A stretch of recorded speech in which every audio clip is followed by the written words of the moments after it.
إن الحمد لله نحمده ونستعينه ونستغفره ونعوذ بالله من شرور أنفسنا ومن سيئات أعمالنا من يهده الله فلا مضل له ومن يضلل فلا هادي له وأشهد أن لا إله إلا الله وحده لا شريك له وأشهد أن محمدا عبده ورسوله أما بعد فإن خير الحديث كتاب الله وخير الهدي هدي محمد صلى الله عليه وسلم وشر الأمور محدثاتها وكل محدثة بدعة وكل بدعة ضلالة وكل ضلالة في النار رب اشرح لي صدري ويسر لي أمري واحلل عقدة من لساني يفقهوا قولي رب أعوذ بك من همزات الشياطين وأعوذ بك رب أن يحضرون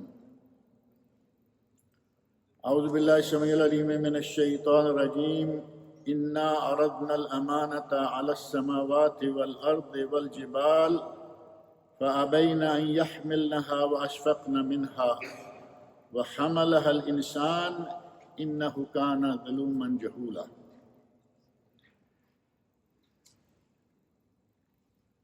سورۃ الاحزاب کی آیت 72 ہے 72، جس میں اللہ رب العزت نے ارشاد فرمایا ہے انا عرضنا الامانۃ علی السماوات والارض، ہم نے آسمانوں اور زمینوں پر اپنی امانت پیش کی، والجبال اور پہاڑوں پر، فابین ان یحملنها، انہوں نے اس امانت کو اٹھانے سے انکار کر دیا، واشفقن منها، اور اس امانت کے بوجھ سے ڈر گئے، وحملها الانسان، اس امانت کو انسان نے اٹھا لیا، انہ کان ظلوما جہولا، یہ بڑا ہی ظالم اور بڑا ہی جاہل ہے۔ یہ امانت کیا تھی؟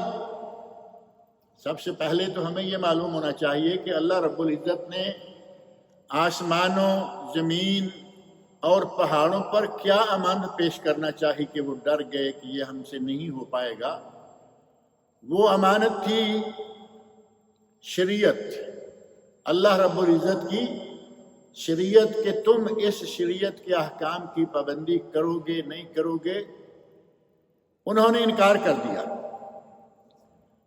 اور انکار کیا، واشفقن منہا، ڈرتے ہوئے انکار کر دیا کہ ہم سے یہ نہیں اٹھائی جائے گی، یہ ذمہ داریاں، یہ فرائض و واجبات، یہ ہم سے ادا نہیں ہوں گے۔ اور اللہ رب العزت ارشاد فرماتے ہیں کہ وہی امانت جب ہم نے انسان پر پیش کی تو انسان نے وہ امانت اٹھا لی، وَحَمَلَهَا الْإِنسَانُ اِنَّهُ كَانَ ظَلُومًا جَهُولًا، بڑا ظالم اور بڑا جاہل۔ لیکن جب اللہ رب العزت کسی کی مدد کرتا ہے تو پھر اس امانت کو، اس ذمہ داری کو، ان فرائض اور واجبات کو ادا کرنے میں بھی وہ مدد کرتا ہے۔ قرآن کریم میں اللہ رب العزت نے نماز کو بڑی بھاری چیز قرار دیا ہے کہ نماز بڑی بھاری چیز ہے، لیکن ساتھ ہی یہ بھی بتا دیا کہ جس کے لیے اللہ آسان کر دے اس کے لیے یہ کوئی مشکل نہیں رہتی۔ جو لوگ پہلے بے نمازی رہے ہیں وہ تھوڑا سا اپنے پیچھے نظر ڈال کے دیکھیں، اس وقت ایسے محسوس ہوتا ہوگا 5 وقت نماز پڑھیں گے، سردی ہوگی 5 مرتبہ وضو کریں گے، کام، ڈیوٹی، دفتر چھوڑ کر جانا پڑے گا، تو یہ باتیں بڑی بوجھل، بڑی بھاری، بڑی مصیبت، بڑی مشکل نظر آتی ہیں۔ لیکن جب اللہ توفیق دے دے، اللہ مدد کر دے تو پھر یہ مشکل نہیں رہتی ہیں۔ آپ سب لوگ دیکھ رہے ہیں بالکل ایسے ہو جاتا ہے کہ جیسے کوئی ایک روٹین ورک ہے، 5 وقت وضو کر رہے ہیں، 5 وقت اذانیں سنتے ہیں، 5 وقت نمازیں ادا کرتے ہیں، جماعت کے ساتھ ادا کرتے ہیں۔ اللہ رب العزت کی مدد شامل حال ہو گئی، اور جب اللہ کی مدد شامل حال ہو گئی تو مسئلہ حل ہو گیا۔ انسان نے یہ امانت اٹھا لی اور اللہ نے انسان کی مدد کی اور اس کے لیے یہ امانت اٹھانا آسان ہے۔ لیکن چاہے کتنا بھی آسان ہو، امانت امانت ہے، ذمہ داری ہے، اور اس ذمہ داری کو پورا کرنے کے لیے انسان پر کچھ پابندیاں عائد ہوتی ہیں۔ سب سے بڑی اور سب سے اہم پابندی آپ صرف ایک ہی سمجھ لیں کہ انسان کو کھانے پینے کے معاملے میں بھی پابند ہونا پڑتا ہے۔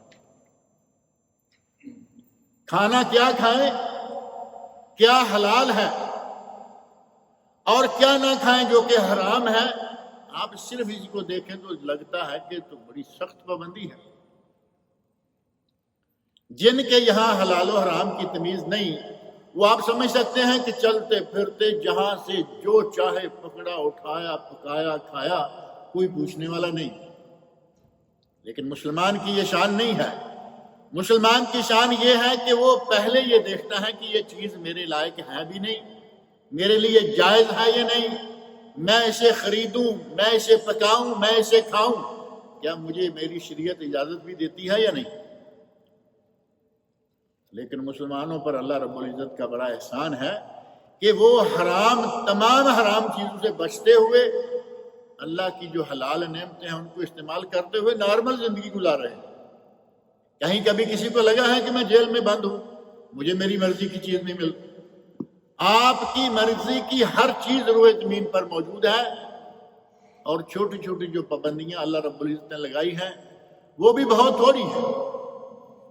آپ اندازہ کریں کہ قرآن کریم میں اللہ رب العزت نے جن چیزوں کو حرام قرار دیا ہے وہ چند چیزیں ہیں۔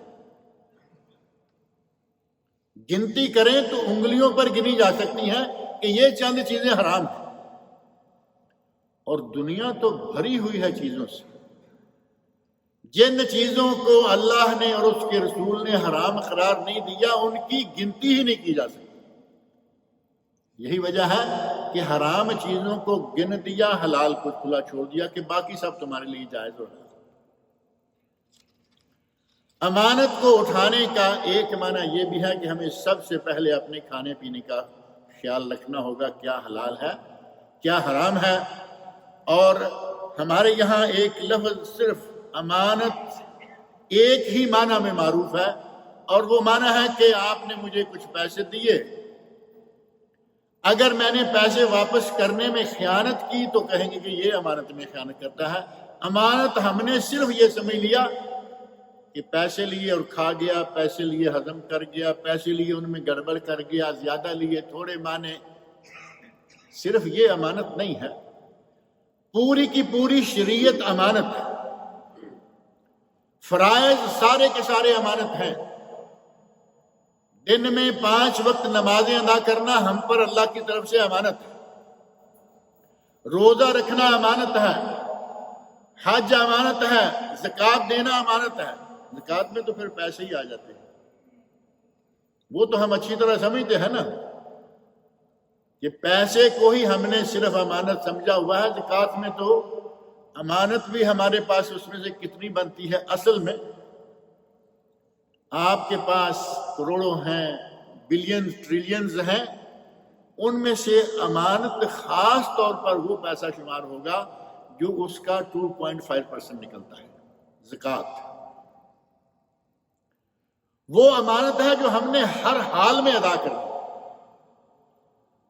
اور یہ بات میں کئی مرتبہ ذکر کرتا رہتا ہوں کہ ہم سے 2.5% دینا مشکل ہوا۔ 2.5%۔ اللہ رب العزت نے کتنی نعمتوں سے نواز رکھا ہے، کتنی دولت دے رکھی ہے، گنتے کرتے ہوئے جب 2.5% نکالنے لگتے ہیں تو بہت بڑی رقم نکل آتی ہے۔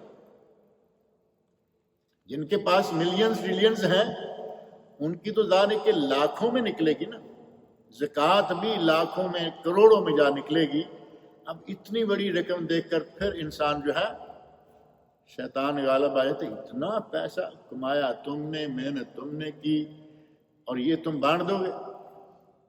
اب اگر یہاں شیطان کا زور چل گیا تو یہ خیانت ہوگی۔ مال آپ کا ہی تھا لیکن 2.5% اس میں اللہ کا حق ہے۔ 2.5% زکوٰۃ فرض کی گئی ہے، اگر یہ فرض ادا نہیں کریں گے تو امانت میں خیانت ہو. نماز، روزہ، حج، زکوٰۃ، ہر چیز امانت. اور جو ہمارا معروف مفہوم ہے پیسے میں امانت. نبی اکرم صلی اللہ علیہ وسلم دنیا کے سب سے بڑے امین، اتنے بڑے امین کہ آپ کو نبوت ملنے سے پہلے، نبوت تو 40 سال کی عمر میں آ کے ملی، اور 40 سال کی عمر میں آ کر تو انسان بڑا ہو جاتا ہے نا. 20-25 کا جوان ہے، 30-35 میں جوانی مضبوط ہو گئی، 40 سے آگے تو آدمی پھر آگے کو چلنا شروع ہو جاتا ہے. جس کی عمر 40 سال ہو جائے اس کے بارے میں تو اسپیشلی یہ بات موجود ہے کہ اسے اللہ کی طرف خصوصی توجہ کر لینی چاہیے کہ اب معاملہ ڈھلنا شروع ہو گیا، سورج سر سے ڈھلنا شروع ہو گیا. اور ہمارے یہاں معروف ہے کہ اثر ہوئی تو سمجھو کہ اب ڈوبا کہ کب ڈوبا. یہ 40 سال کی عمر جو ہے یہ سمجھیں کہ آگے کی طرف ڈھلان ہے. نبی اکرم صلی اللہ علیہ وسلم کا ارشاد آپ کے سامنے ہے، اعمار امتی بین 60 و 70.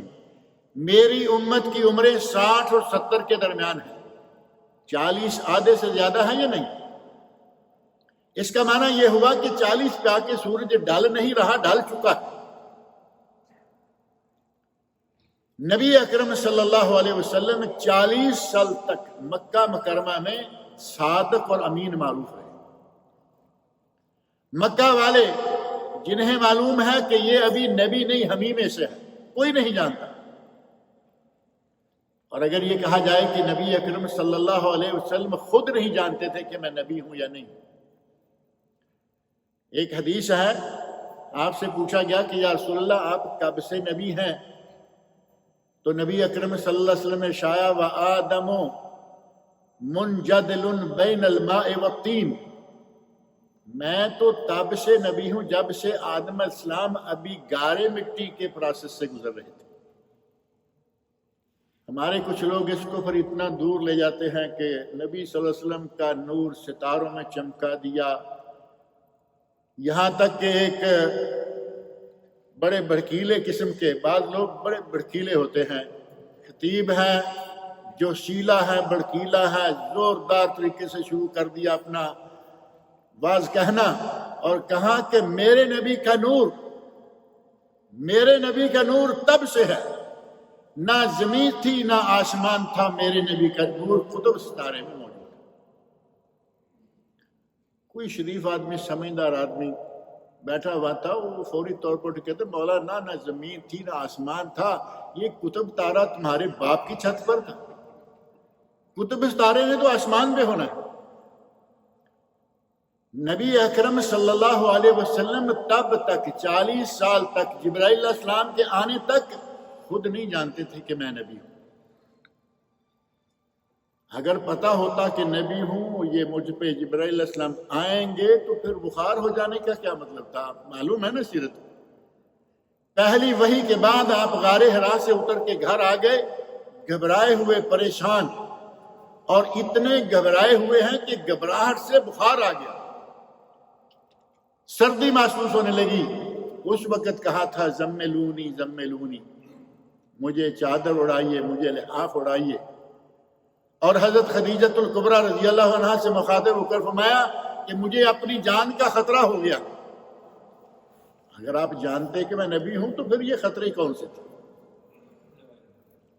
نبی صلی اللہ علیہ وسلم نبی بننے سے بھی پہلے امین معروف تھے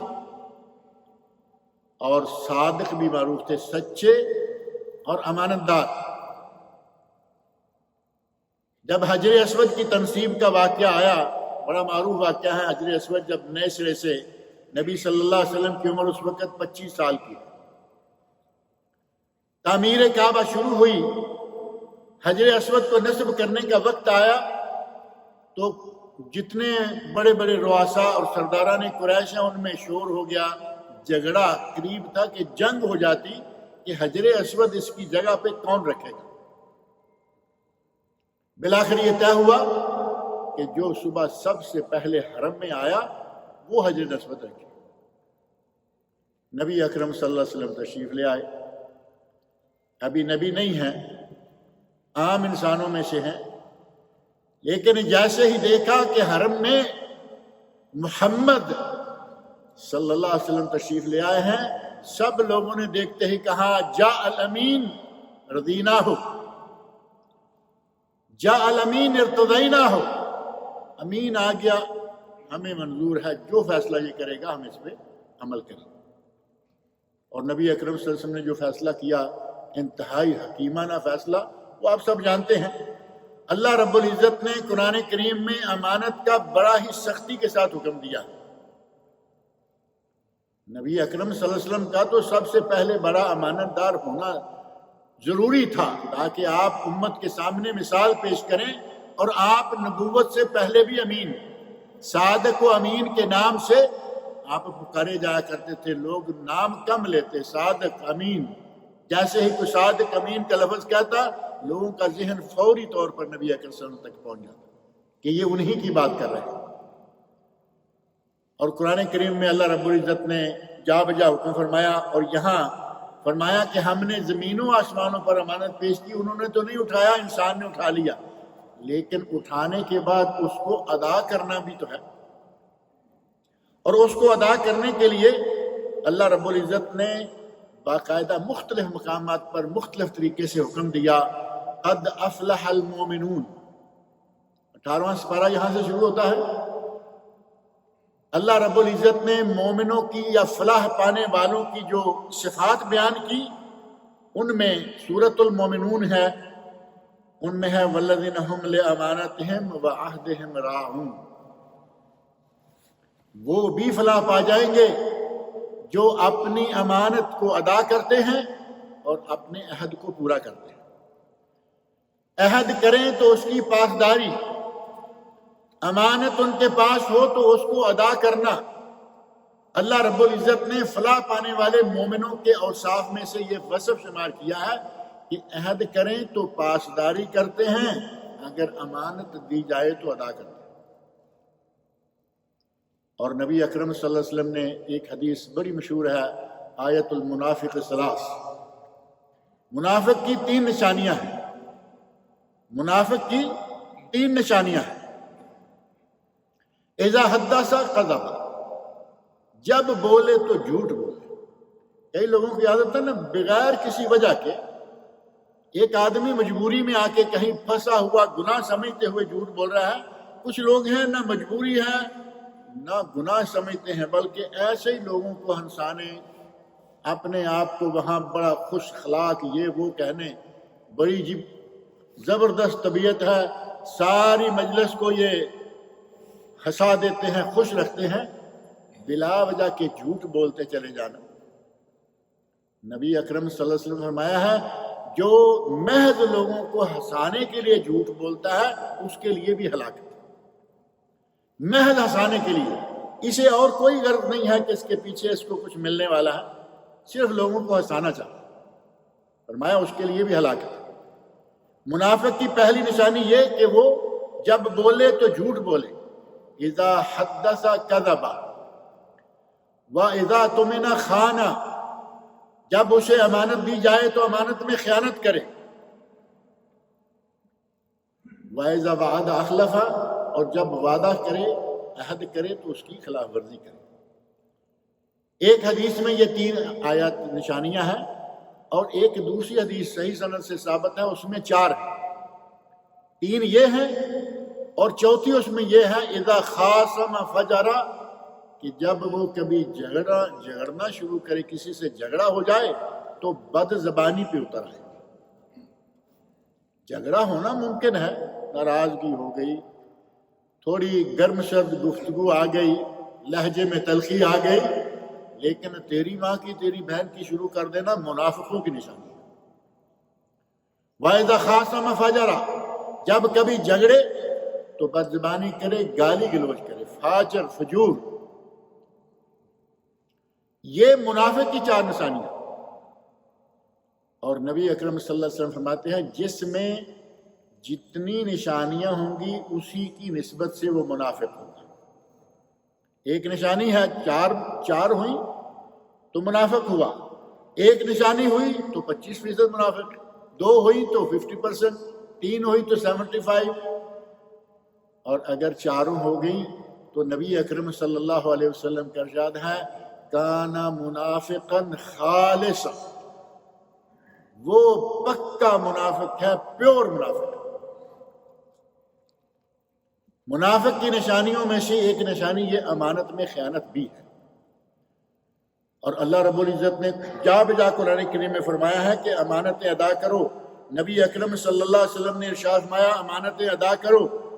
سورۃ النساء کی آیت 58 میں اللہ رب العزت ارشاد فرماتے ہیں ان اللہ یأمرکم، اللہ تمہیں حکم دیتا ہے، مطالبہ نہیں محض، ان اللہ یأمرکم ان تعدوا الامانات الی اہلہا، ان تعدوا الامانات الی اہلہا، امانتیں ان کے اہلیان کو دے دو، امانت جن کی ہے ان کو ادا کر دو۔ پیسہ بھی امانت ہو گیا، اور ایک امانت ہے جس کے بارے میں ہم بالکل لاپرواہ ہیں، ہم اس کو امانت سمجھتے نہیں۔ اگر کسی کی کوئی ڈیوٹی لگی ہے تو وہ بھی اس کے ذمہ امانت ہے۔ حکومت کی ڈیوٹی ہے تو حکومت کی امانت، اگر کسی کمپنی کی ڈیوٹی ہے تو کمپنی کی امانت، اگر کسی کفیل کی اپنی پرسنل ڈیوٹی ہے تو اس کی امانت۔ ہر آدمی کے ذمہ جو بھی کام لگایا گیا اور اس کا وہ باقاعدہ معاوضہ بھی لے رہا ہے، وہ اس کے ذمہ امانت ہے۔ مدرس ہے، ہر مہینے وہ تنخواہ لیتا ہے، اس کے ذمہ امانت کیا ہے کہ اس کی جو ڈیوٹی ہے 5 گھنٹے 4 گھنٹے 2 پیریڈ 7 پیریڈ جتنی بھی اس کی ڈیوٹی ہے وہ پوری ذمہ داری سے اس کو ادا کرے، اس کے جو طالب علم ہیں اسٹوڈنٹس ہیں ان کو پڑھائے، اور بلا وجہ ایسے ہی جب جی چاہا چھٹی کر لی، یہ امانت میں خیانت ہو۔ ضرورت اور مجبوری میں چھٹیاں تو ہر جگہ ممکن ہے، ضرورت اور مجبوری میں تو دین کے معاملات میں بڑی گنجائش۔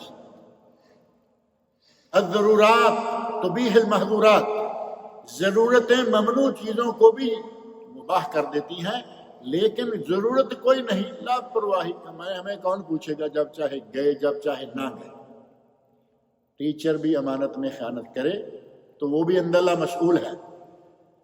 اسی طرح اگر کوئی دعوت و تبلیغ کے میدان میں ٹیچر ہے، کسی کے ذمہ دعوت و تبلیغ لگی ہوئی ہے، دعوت و ارشاد سینٹر جو ہے ان کی طرف سے ذمہ داری دی گئی کہ تم نے روزانہ درس دینا ہے، 1 درس دینا ہے، 2 درس دینے ہیں، اگر وہ ذمہ داری پوری کر رہا ہے ٹھیک، اور اگر گوشوارہ مہینے کا کوئی بنا کے دے دے کہ بھائی یہ 1 مہینے میں میرے یہ درس تھے اور درس اس نے نہیں دیے، 2 4 6 دے دیے، امانت میں خیانت ہوگی یا نہیں؟ خطیب ہے، مدرس ہے، دائی مبلغ ہے، یہ سارے بھی ان کے ذمہ امانت ہیں، ان سب کو بھی اپنی اپنی امانت ادا کرنی ہے۔ اور ایک آدمی گورنمنٹ کی طرف سے کسی ادارے میں ملازم ہے اور اس کے ہاتھ میں ایک اچھی بڑی ذمہ داری دی گئی ہے، اب وہ ذمہ داری ادا نہیں کرتا، جان بوجھ کر ادھر ادھر آگے پیچھے، یہاں تو بڑا معروف ہے نا تال بکرا، جب بھی گئے جتنی مرتبہ بھی گئے تال بکرا، اور یہ تال بکرا کب ختم ہوگا؟ جب آپ کچھ لگائیں گے تو تال بکرا ختم ہو جائے گا۔ سیم ہمارے یہاں بھی ہے، پاک و ہند میں یہی چل رہا ہے، کل آ جاؤ، صاحب نہیں ہے پرسوں آ جاؤ، اور ان کو وہ دکھاؤ تو صاحب موجود ہیں اندر، اسی وقت صاحب پیدا ہو جاتے ہیں۔ یہ بھی امانت میں خیانت ہے۔ آپ کے ذمے جو ڈیوٹی لگائی گئی ہے اس کو ادا کرو، یہ امانت ہے، اور اگر رشوت لینے کے چکر میں ڈیوٹی کو لیٹ کرتے رہے تو دوہرا گناہ، امانت میں خیانت کا گناہ الگ اور رشوت ستانی کا گناہ الگ۔ اللہ رب العزت نے قرآن کریم میں جا بجا ہمیں اس بات کی تاکید کی۔ نبی اکرم صلی اللہ علیہ وسلم ابو داود اور ترمذی میں حدیث ہے، آپ ارشاد فرماتے ہیں اد الامانہ الی من ائتمنک ولا تخن من خانک، جس نے تمہارے ذمے امانت لگائی ہے اس امانت کو ادا کرو، جس نے امانت تمہارے ذمے لگائی ہے اسے ایمان کرو، اسے ادا کرو۔ اور مسند امام احمد میں جس حدیث کو علامہ امام البانی رحمۃ اللہ علیہ نے صحیح قرار دیا ہے، اس میں ہے لا ایمان لمن لا امانت له، جو امانت کی ادائیگی میں مکمل نہیں اس کا ایمان نہیں، لا ایمان، اس کا کوئی ایمان نہیں، لمن لا امانت له، جس کی امانت نہیں، امانت داری نہ کرے تو اس کا کوئی ایمان نہیں۔ اسی طرح نبی اکرم صلی اللہ علیہ وسلم واز فرما رہے ہیں، آپ واز فرمایا کرتے تھے، ظاہر ہے کہ بہت ہی کثرت کے ساتھ جہاں موقع ملا واز فرمایا، صحابہ کرام کو نصیحت فرمائی۔ آپ محو گفتگو ہیں، کوئی اعرابی آیا، بیٹھا اور بیٹھتے ہی اس نے پوچھ لیا، سوال کر دیا کہ قیامت کب آئے گی۔ عرابی کے کئی ایسے واقعات ہیں جو کم پڑھے لکھے ناسمجھ قسم کے، کبھی بھی جب چاہا سوال کر دیا، انہوں نے کوئی مجلس کی پرواہ نہیں کی، اپنا سوال قیامت کب آئے گی۔ ایسے ہی ایک واقعہ آتا ہے کہ نبی صلی اللہ علیہ وسلم سفر میں ہیں، ایک بدوی ٹائپ آدمی نے پوچھ لیا متی الساعہ، اے اللہ کے رسول قیامت کب آئے گی؟ تو آپ نے فوری طور پر ارشاد فرمایا ماذا اعددت لہا، ما اعددت لہا، تم نے قیامت کے لیے کیا تیار کیا ہوا ہے؟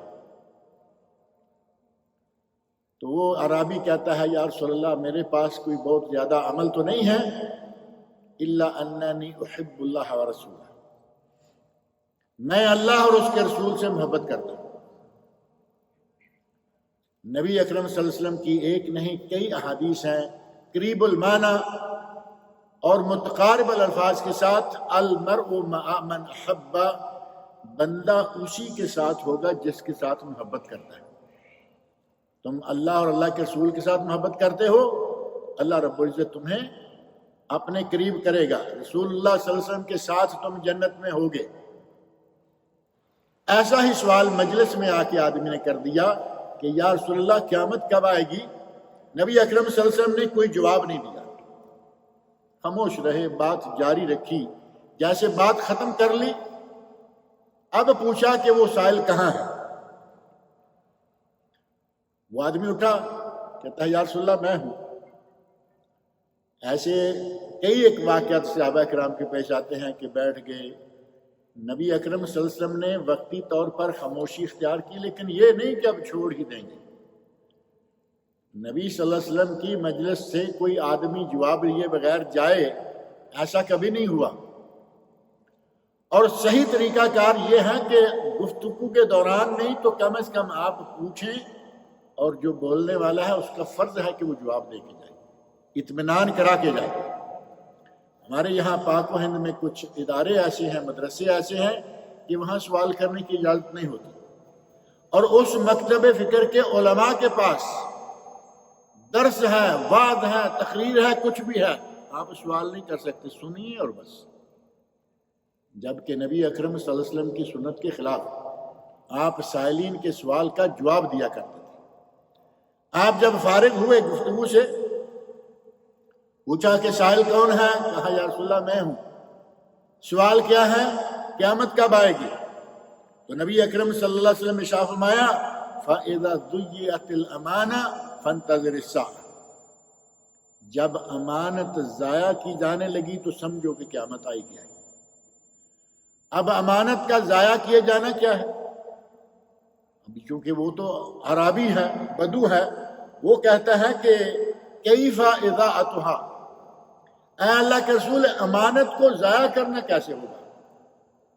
تو نبی اکرم صلی اللہ علیہ وسلم فرماتے ہیں اذا وسد الامر الى غیر اہلہ فانتظر الساعہ، جب کوئی معاملہ، جب کوئی ذمہ داری، جب کوئی ڈیوٹی کسی نااہل کو دے دی جائے تو سمجھو کہ قیامت ہے. نااہل کو ڈیوٹی دے دی جائے. ابھی آپ کے پاس بڑے ویل ایجوکیٹڈ پڑھے لکھے لوگ موجود ہیں، وہ بیچارے جوتے چھڑکاتے پھر رہے ہیں کہ کہیں کام مل جائے، کام نہیں. اور بڑے بڑے عہدوں پر وہ بیٹھے ہوئے ہیں، کوئی پرائمری پاس ہے، کوئی مڈل پاس ہے، کوئی شاذ ہی ان میں ہوگا جسے کہا جائے کہ وہ پڑھا لکھا. ایسا ہے یا نہیں ہمارے؟ بلکہ ابھی حال ہی میں ہمارے ملکوں میں کچھ پابندی لگائی گئی کہ جس کو M N A M P A ہونا ہے وہ کم از کم بی اے پاس ہو، ورنہ کوئی پابندی نہیں تھی. اور ہر کوئی پیسہ ہونا چاہیے. بڑے بڑے جتنے منصب اور جتنی نوکریاں ہیں وہ ان کے پاس.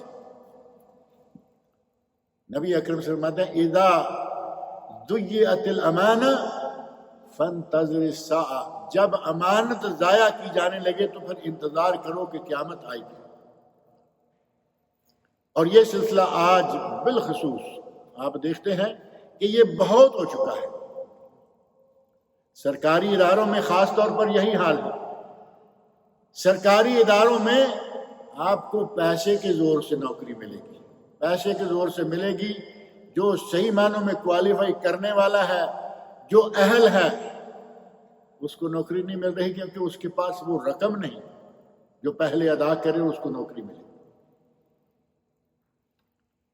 آج کے دور میں جو صورتحال بنی ہوئی ہے، نبی اکرم صلی اللہ علیہ وسلم نے جس بات کی طرف اشارہ کیا ہے وہ ہم اپنی آنکھوں سے دیکھ سکتے ہیں کہ آج امانتیں ضائع کی جا رہی ہیں، نوکریاں نااہلوں کو دی جا رہی ہیں، وزارتیں نااہلوں کو دی جا رہی ہیں.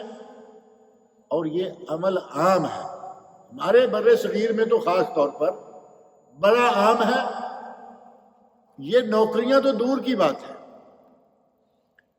طالب علم ہے، اسٹوڈنٹ ہے، ابھی اس کو میڈیکل میں داخلہ چاہیے، انجینئرنگ میں داخلہ چاہیے.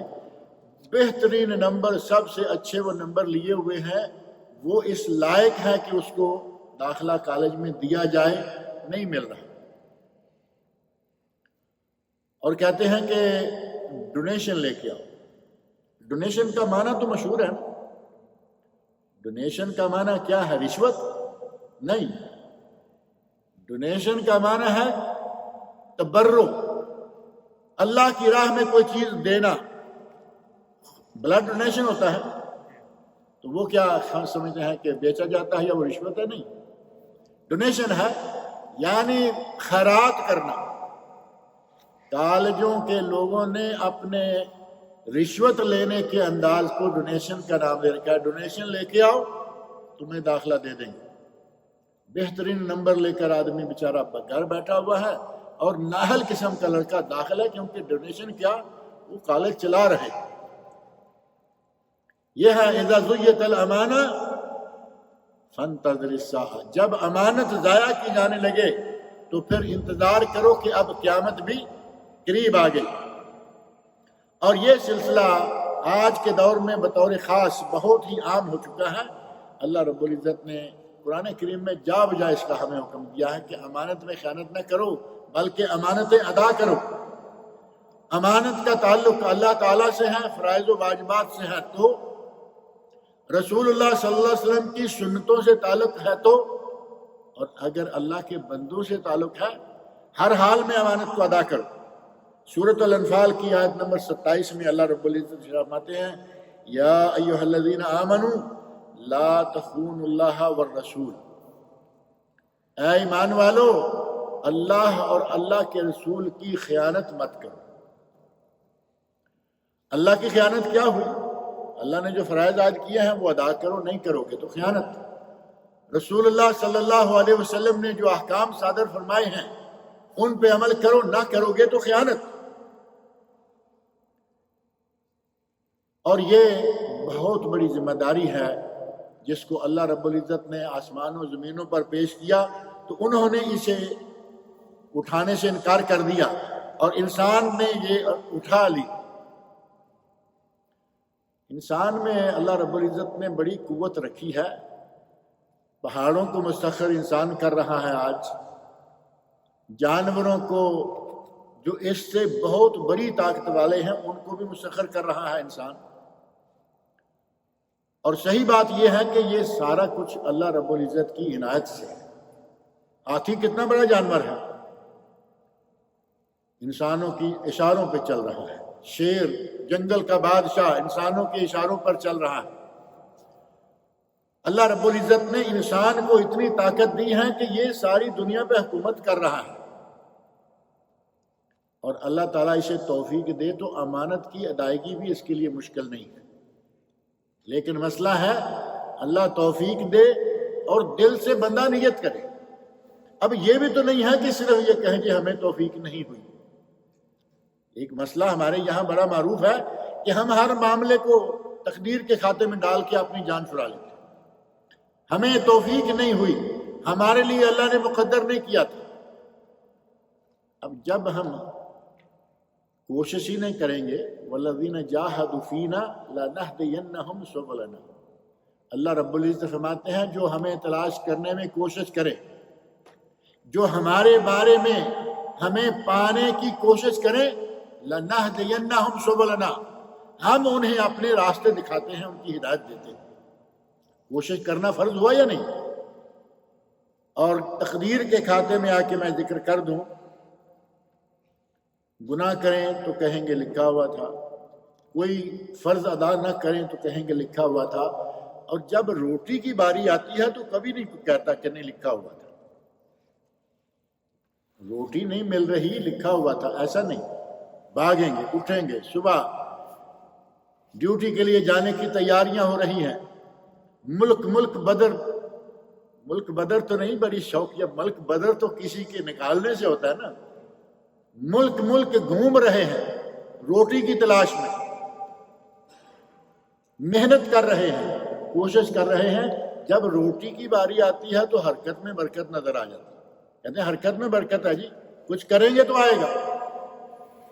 اور جب باری آتی ہے کام کی تو اللہ کی طرف سے توفیق نہیں ملی۔ اللہ کو منظور ایسے تھا، جس طرح روٹی کمانے کے لیے باغ دوڑ کرتے ہیں، اسی طرح گناہ سے بچنے کے لیے اور نیکی کرنے کے لیے بھی ہمیں باغ دوڑ، دل سے نیت، ارادہ اور کوشش، یہ ہم کریں توفیق اللہ تعالیٰ دیتا ہے۔ جب ہم راستہ ہی نہیں اختیار کرتے تو ہمیں کوئی راستہ دکھائے گا کیا؟ ہم تو مائل بکرم ہیں، کوئی سائل ہی نہیں، راستہ دکھلائیں کسے، کوئی راہ روے منزل ہی نہیں۔ اگر راستہ اختیار کریں گے تو کوئی راستہ آپ کو دکھائے گا، جب آپ راستے پہ چڑھنے کے لیے تیار نہیں تو وہ راستہ تمہیں کون دکھائے؟ اللہ رب العزت نے ہمیں اگر یہ امانت اٹھوائی ہے تو اس کو اٹھانے کی ہمیں طاقت دی ہے۔ مشکل یہ ہے کہ ہم جو ہمارے ساتھ ایک دوسری طاقت لگی ہوئی ہے نا، ہم اس کے تابع بڑی جلدی ہو جاتے ہیں، اور وہ ہے شیطان کی طاقت۔ امانت اٹھانے کی ہم میں اللہ نے طاقت رکھی تبھی ہمیں یہ اٹھوائی نا۔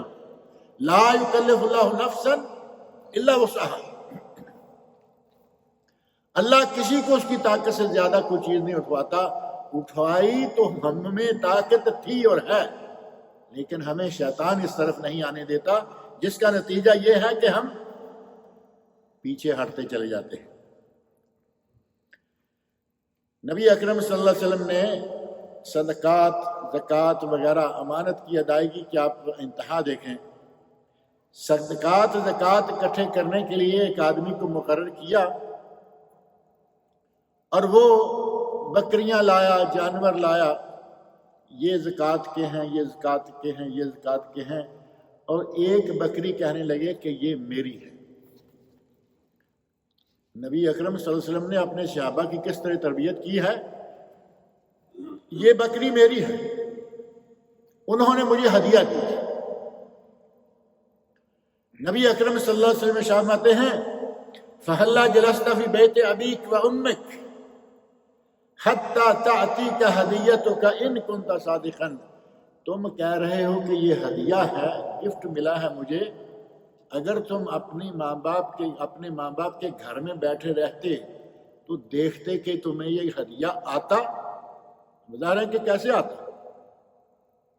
فرمایا یہ بکری شامل کر دو باقی بکریوں میں زکوٰۃ کے مال میں۔ نبی اکرم صلی اللہ علیہ وسلم نے رشوت لینے والوں کا اور آج گفٹ کے نام سے رشوت لینے والوں کا راستہ 1400 سال پہلے بند کر رکھا ہے۔ آج گفٹ کا بڑا رواج ہے نا، کہ گفٹ مختلف طریقوں سے، مختلف انداز، مختلف سیکٹرز میں گفٹ کے نام سے رشوت دی جا رہی ہے۔